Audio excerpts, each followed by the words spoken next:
বহুল প্রতীক্ষার পর এবার টরন্টো উৎসবের ডিসকভারি প্রোগ্রামে জায়গা করে নিলেন জনপ্রিয় অভিনেত্রী মেহজাবিনের প্রথম সিনেমা সাবা। ভক্তরা অনেক আগে থেকেই মুখিয়েছিলেন প্রিয় অভিনেত্রীকে বড় পর্দায় দেখার জন্য। এমন খবরে উচ্ছ্বাসিত মেহজাবিন ও তার ভক্ত অনুরাগীরা।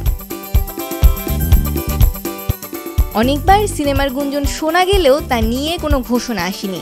অবশেষে তিনি নিজেই জানালেন সিনেমা মুক্তির কথা। নাটকের অভিনয়ের 14 বছর পূর্ণ হওয়ার দিনই সিনেমার অভিষেকের কথা জানালেন এই অভিনেত্রী।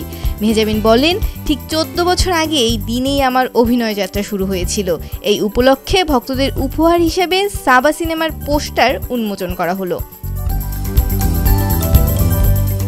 এর মাধ্যমেই শুরু হয় সিনেমার প্রচারণা।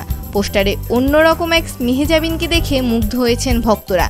সিনেমাটি এবার বিশ্বের অন্যতম চলচ্চিত্র উৎসবগুলোর একটি টরন্টো আন্তর্জাতিক চলচ্চিত্র উৎসবে মুক্তি পেয়েছে।